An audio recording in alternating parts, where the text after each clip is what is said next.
हरे कृष्ण। आज आप सभी का फिर से स्वागत है इस नए सत्र में। आज हम बात करेंगे, क्या हम नरक जाने की तैयारी तो नहीं कर रहे हैं। हम लोग कुछ ना कुछ ऐसे कार्य करते हैं जो जाने अनजाने में हमें नरक की तरफ धकेलते हैं। तो हम आज उन्हें समझने की प्रयत्न करेंगे कि हम ऐसे कृत्यों से अपने आप को कैसे बचा सकें। तो सबसे पहले हम बेसिक से स्टार्ट करेंगे। हम बात करेंगे आत्म साक्षात्कार की। आत्म साक्षात्कार होता क्या है? क्या हमने कभी अपने आप से ये प्रश्न किया है कि हम कौन हैं, कहाँ से आए हैं, कहाँ जाएंगे, और भगवान कौन हैं, उनके साथ हमारा संबंध क्या है? अगर हम अपने आप से इस तरह का प्रश्न कभी नहीं पूछते हैं तो ये बहुत सोचने वाली बात है। क्यों? क्योंकि अगर हम अपने आप को सिर्फ खाने, सोने, मैथुन करने और संरक्षण, अपना बचाव करने के लिए ही इस बुद्धि का इस्तेमाल करेंगे तो हम पशुओं से अलग कैसे हुए? क्योंकि पशु भी इन चार चीज़ों को तो करते ही हैं, और मनुष्य होने के नाते हमारा यह धर्म है कि हम इससे बढ़कर कुछ सोचें कि हम कौन हैं, कहाँ से आए हैं, क्यों आए हैं, कहाँ जाएंगे। ये हमारे जीवन के जो मुख्य पॉइंट हैं, ये हमें हमेशा ध्यान में रखने चाहिए। तो आत्म साक्षात्कार करने वाला जो ये पॉइंट मैंने बताया, ये हमें भगवद गीता से हमें पता चलता है कि भगवद गीता हमें बताती है कि इस जीवन का उद्देश्य क्या है, मनुष्य जीवन में वास्तविक उद्देश्य क्या है हमारा, वो हमें वहाँ से पता चलता है।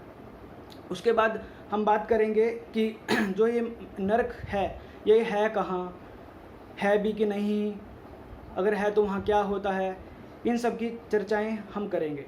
तो एक कॉमन से लॉजिक से हम पहले देखेंगे कि जो लोग कहते हैं कि नरक होता ही नहीं है, या अगर है तो हमने कहाँ देखा है।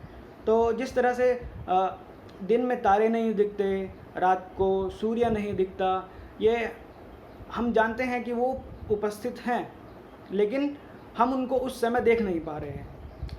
रात के समय में सूर्य दिखता नहीं है, लेकिन वो ऐसा नहीं है कि वो है नहीं, सिर्फ वो हमें दिखाई नहीं दे रहा है। तो इसी तरह से ये सब जो नरक लोक हैं, स्वर्ग लोक हैं, वैकुंठ लोक हैं, वो भी सब विद्यमान हैं, और वो हमें सब दिखाई नहीं दे रहे हैं, पर वो हैं। जैसे कि अभी एक कॉमन सा उदाहरण लीजिए, ये मैं वीडियो बना रहा हूँ, ये वीडियो आप तक जब तक पहुँचेगा नहीं तब तक आप मुझे देख नहीं सकते।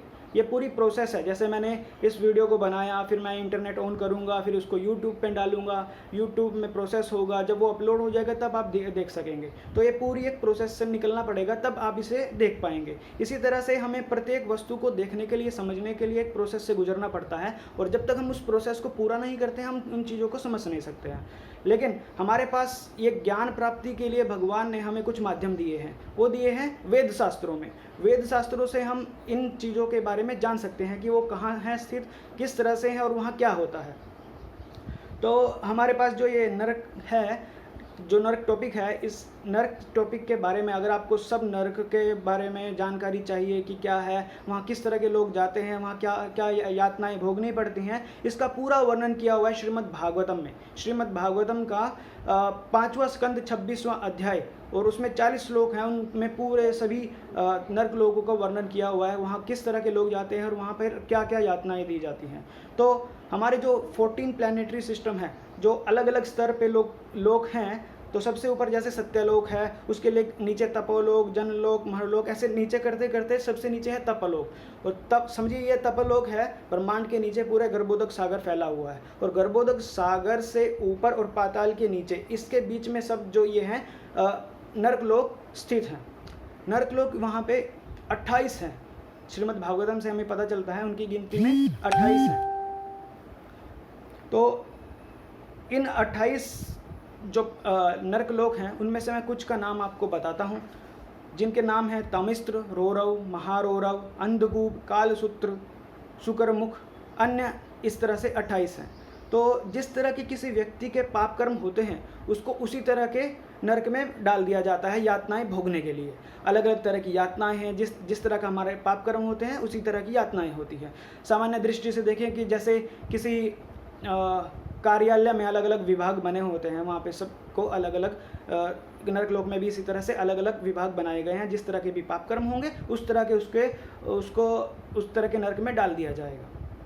तो हम बात करेंगे कि इन नरक लोकों में किन को यातनाओं को भोगना पड़ता है, ऐसे कौन व्यक्ति हैं जो ये यातनाएं भोगते हैं, और अगर इन यातनाओं से हमें बचना है तो हमें क्या करना पड़ेगा, वो ये सब चीज़ें अभी हम देखेंगे। तो ये निर्भर करता है कि हमारे कर्मों के ऊपर कि कौन नरक लोक जाएगा, कौन स्वर्ग लोक जाएगा, या कौन भगवान के धाम जाएगा, या कोई दूसरे अन्य लोकों में जाएगा। तो कर्म की परिभाषा हमको शास्त्रों से पता चलती है, उनको 3 विभागों में बांटा गया है। सबसे पहले है कर्म।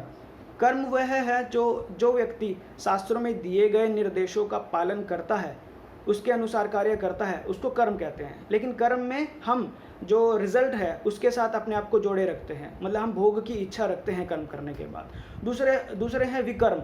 शास्त्रों में जो निर्देश दिए गए हैं उनका हम पालन नहीं करते और अपनी भोग वृत्ति के लिए जो भी कार्य करते हैं वो सब विकर्म में आते हैं। तो ये जो विकर्म है यही इस नरक जाने का कारण बनता है। मुख्य कारण विकर्म ही है।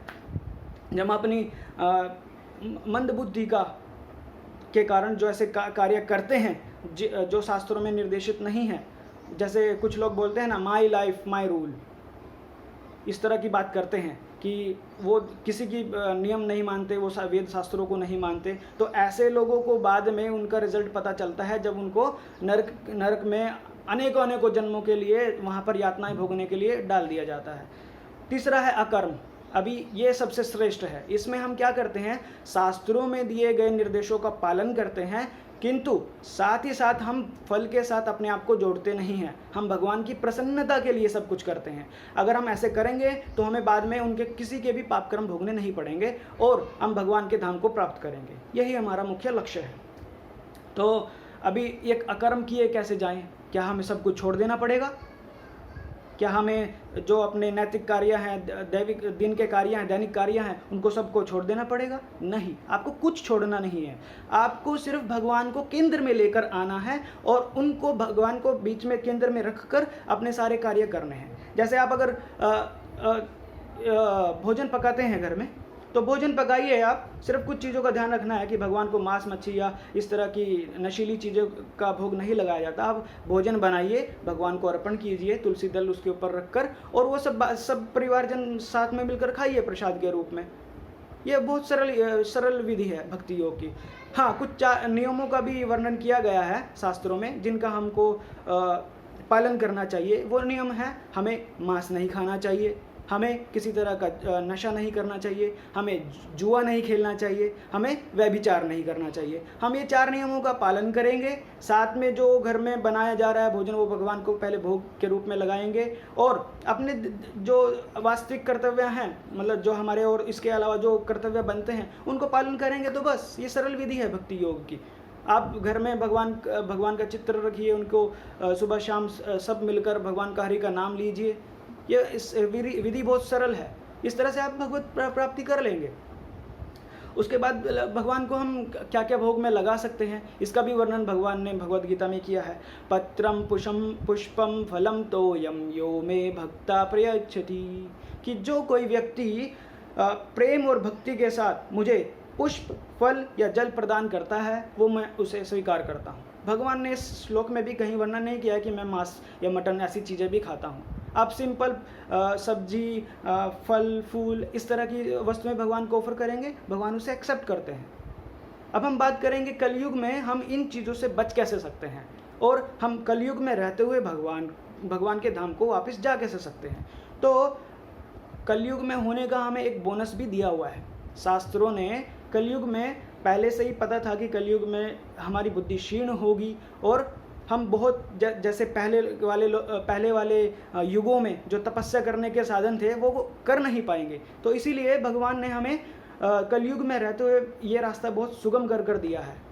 तो वो क्या है रास्ता सुगम करके दिया हुआ, अभी जानेंगे हम श्रीमद् भागवतम में से। श्रीमद् भागवतम में सुखदेव गोस्वामी बताते हैं परीक्षित महाराज को, कलेर दोषो निधे राजन अस्ति है एको महान गुणा कीर्तनादेव कृष्णस्य मुक्त संगा परम व्रजेत। अर्थात हे राजन, यद्यपि कलयुग अनेक दोषों से भरा हुआ है, लेकिन इसमें एक महान गुण भी है। वो महान गुण क्या है कि अगर हम इस केवल हरे कृष्ण महामंत्र का कीर्तन करते हुए अपने जीवन को निर्वाह करें तो मनुष्य इस भवबंधन से निकलकर बाहर जा सकता है और भगवान के धाम को पहुंच सकता है। देखिए कितना आसान है, सिर्फ हमको भगवान का नाम लेना है, अन्यथा और कुछ भी नहीं। इसके बाद बृहदनार्य पुराण में भी इसके बारे में बताया गया है, दूसरा संदर्भ है वो वहाँ बताया गया है, हरेर नाम हरेर नाम एव केवलम कलेर नस्तेव नस्तेव नस्तेव गतिर अन्यथा। यहाँ पर 3 बार बोला गया है, इसको वचनबद्ध किया गया है। क्या बता रहे हैं? कलयुग में केवल हरि नाम और सिर्फ हरि नाम से ही उद्धार हो सकता है। हरि नाम के अलावा दूसरा इस कलयुग में दूसरा साधन नहीं है। 3 बार बोला गया है इसको वचनबद्ध करने के लिए। अभी आगे इसके बाद यजुर्वेद में कलि संतरण उपनिषद में आता है, द्वापर युग के अंत में जब देव ऋषि नारद सृष्टिकर्ता ब्रह्मा जी से पूछते हैं कि कलयुग में लोगों को मुक्ति का क्या साधन है, क्या साधन दिया गया है, क्योंकि लोगों की बुद्धि क्षीण है, तो इसमें इनके लिए सुगम रास्ता क्या है जिसका वो पालन करके यहाँ से बाहर निकल जाए। तो ब्रह्मा जी उनको उत्तर देते हैं कि यहाँ पे हरे कृष्ण कृष्ण कृष्ण हरे हरे, हरे राम राम राम हरे हरे, ये जो 16 शब्दों वाला मंत्र है ये उनकी मुक्ति का रास्ता बनेगा और ये कलयुग में सबसे श्रेष्ठ रहेगा। इस मंत्र का जो भी जप करेगा वो भगवान की प्राप्ति करेगा। तो आगे इसी संदर्भ में भगवान भगवद गीता में भी बताते हैं कि जो व्यक्ति मुझे प्राप्त करके महापुरुष जो भक्ति योगी हैं कभी भी दुखों से पूर्ण इस अनित्य जगत में लौटते नहीं और परम सिद्धि को प्राप्त करते हैं। इसी संदर्भ में एक और श्लोक में बताते हैं भगवद गीता में, इस जगत में सर्वोच्च लोक से लेकर निमंतर सारे लोग दुखों से भरे हैं, जहाँ जन्म और मरण का चक्कर लगा रहता है, किंतु हे कुंती पुत्र, जो मेरे धाम को प्राप्त कर लेता है वह फिर इस इस मृत्यु जगत में जन्म नहीं लेगा। तो हमें भगवान के धाम को प्राप्त करना है, इस सरल माध्यम से भगवान का नाम लेना है और इस भक्ति योग का पालन करना है। तो सार रूप में हम ये समझ सकते हैं कि शास्त्रों का पालन ना करके हम जो विकर्म करेंगे उसके लिए हमें नरक लोकों में यातनाएं भोगनी पड़ेंगी और हम शास्त्रों में दिए गए निर्देशों का या सरल विधि जो अभी हमने बताई, भगवान को भोग लगाना, 4 नियमों का पालन करना है, उससे हम भगवान को की प्राप्ति कर सकते हैं और हम अपने इस मनुष्य जीवन का जो वास्तविक अर्थ है उसको प्राप्त कर सकते हैं। तो ये विधि बहुत सरल है। हम आप सभी से हाथ जोड़कर विनती करते हैं कि आप इस विधि का पालन कीजिए और अपना जीवन वास्तविक रूप में कुछ अर्थ वाला बनाइए। ये है भगवद गीता यथारूप। आप अगर अभी तक ये सब पढ़ना चालू नहीं किया है, आपने आत्म साक्षात्कार के लिए कुछ भी चालू नहीं किया है, शुरुआत नहीं की है, तो आप आज ही ये भगवद गीता प्राप्त कीजिए। ऑनलाइन भी अवेलेबल है और आप किसी भी नज़दीकी इस्कॉन सेंटर से भी इसको प्राप्त कर सकते हैं। ये सभी भाषाओं में उपलब्ध है, हिंदी, अंग्रेजी, गुजराती, मराठी और अन्य बहुत सारी भाषाएं। आप किसी भी भाषा में इसको लेकर पढ़ना शुरू कीजिए और आपका जीवन सफल बनाइए। आपका बहुत बहुत धन्यवाद। हरे कृष्ण।